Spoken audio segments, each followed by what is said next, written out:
Hello दोस्तों, देसी TV Bharat पर आप सभी का हार्दिक स्वागत अभिनंदन करता हूं। दोस्तों, बड़े अफसोस की बात है, बड़े दुख के साथ ये सूचित करना पड़ रहा है आपको कि टीवी अखबार अब धीरे धीरे रद्दी में तब्दील होते जा रहे हैं। और वो दिन दूर नहीं जब टीवी और अखबार सिर्फ सरकारी दफ्तरों या अंधभक्तों के घरों तक सीमित हो जाएंगे। क्योंकि दोस्तों, टीवी और अखबार आजकल सत्ता और सरकार की चापलूसी में मस्त हैं।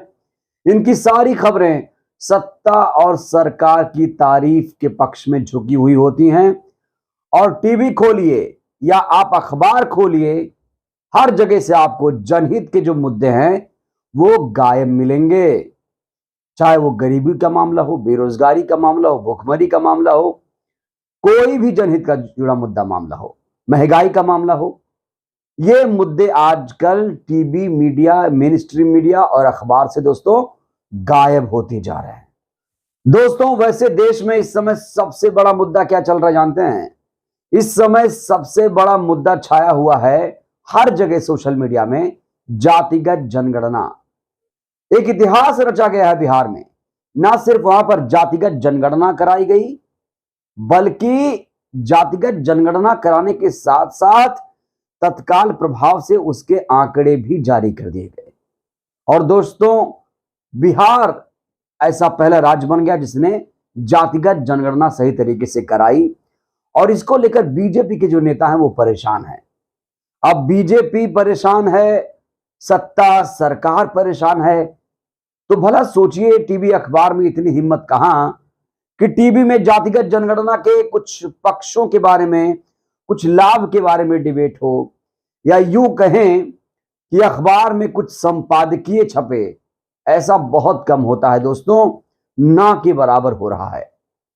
क्योंकि जब सरकार ही इंटरेस्टेड नहीं है, अब आप सोचिए, बीजेपी शासित राज्यों में क्या जातिगत जनगणना को लेकर कोई पहल की जा रही है?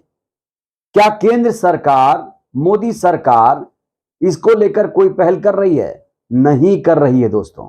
और जब सरकार नहीं चाहती है तो टीवी मीडिया में भला इतनी हिम्मत कहां? उन्हें तो चाटुकारिता से ही फुर्सत नहीं है। तो दोस्तों, मायावती जी की एक बहुत बड़ी खबर जातिगत जनगणना को लेकर यह खबर थी। मायावती जी ने इसको लेकर ट्वीट किया था, और एक ट्वीट नहीं किया था इसको लेकर, उन्होंने 3 ट्वीट किए थे लगातार दोस्तों। और बहन जी जब भी ट्वीट करती हैं दोस्तों, एकदम हंगामा खड़ा हो जाता है उसको लेकर। तो दोस्तों, मायावती जी की गंभीरता का अंदाजा हम इसी बात से लगा सकते हैं कि जातिगत जनगणना को लेकर वो काफी खुश नजर आई और उन्होंने इसको लेकर ट्वीट किया, खुशी का इजहार किया। लेकिन दोस्तों, अखबार ने वो खबर छुपा ली। छाप कर भी अखबार ने बहन कुमारी मायावती जी की इतनी बड़ी खबर, इतना बड़ा बयान दोस्तों छुपा लिया। दोस्तों, अखबार में खबरों की प्राथमिकता तय होती है पृष्ठ के हिसाब से, पेजेस के हिसाब से। कौन सी खबर किस पेज पर है और कौन सी खबर किस पेज के किस जगह है, छोटे फॉन्ट में है, बड़े फॉन्ट में, ये सब बहुत निर्भर करता है।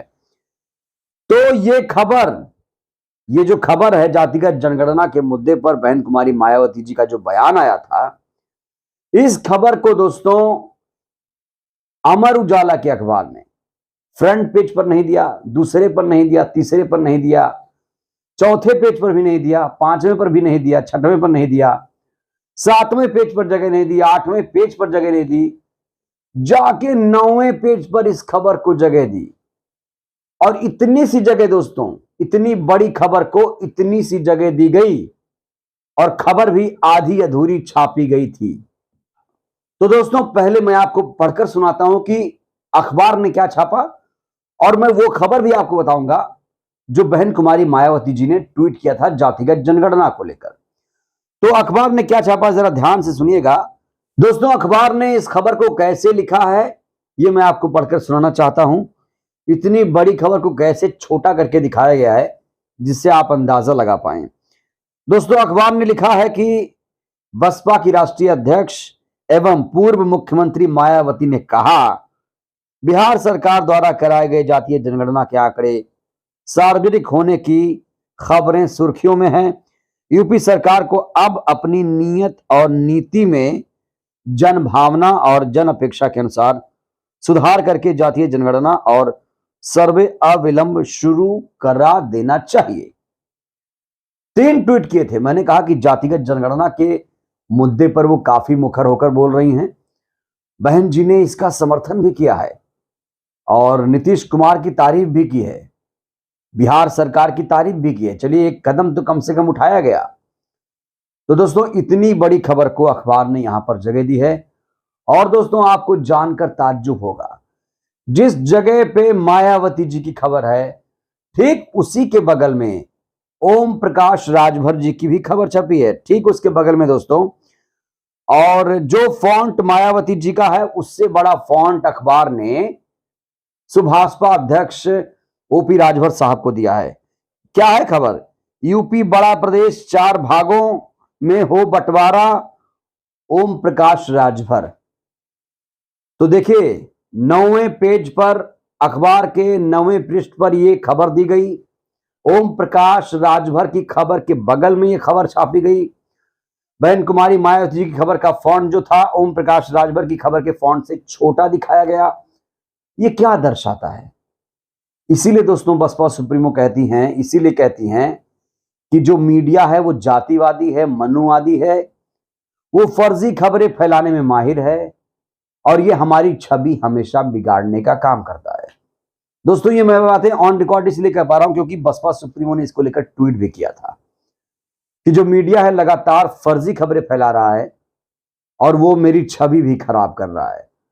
एक टीवी चैनल है दोस्तों अंबानी का, उसमें बहन कुमारी मायावती जी की खबर चलाई गई थी और वहां उनकी छवि खराब करने की कोशिश की गई थी।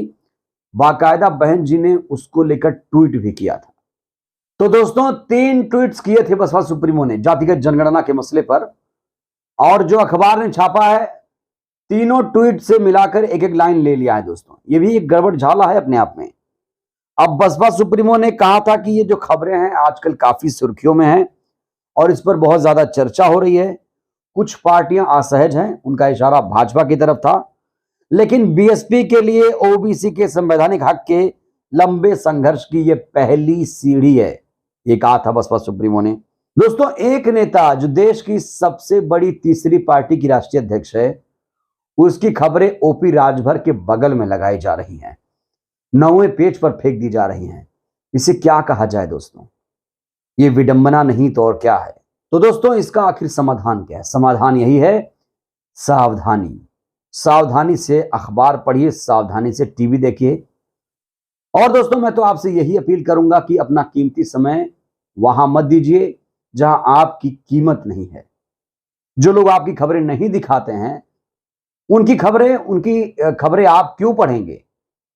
उनका टीवी आप क्यों देखेंगे? जब टीवी अखबार में आपके लोग नहीं बैठे हैं, वो आपकी खबरें नहीं दिखाना चाह रहे हैं, तो फिर आप उनके दर्शक, आप उनके पाठक क्यों बन रहे हैं? ये बड़ा सवाल है। तो दोस्तों, सोशल मीडिया ही सच्चा मीडिया है और सोशल मीडिया ही बहुजन मीडिया है। हम जैसे पत्रकारों को आप अपना समर्थन दीजिए, सहयोग कीजिए, जिससे हमारा मनोबल बढ़े और हम आपके लिए निष्पक्ष पत्रकारिता कर पाएं, आपकी खबरें प्रमुखता से दिखा पाएं। बहरहाल दोस्तों, इस वीडियो में इतना ही। ये वीडियो आपको कैसी लगी? और मेरा आपसे एक सवाल भी है, क्या आप टीवी अखबार अभी देखते हैं?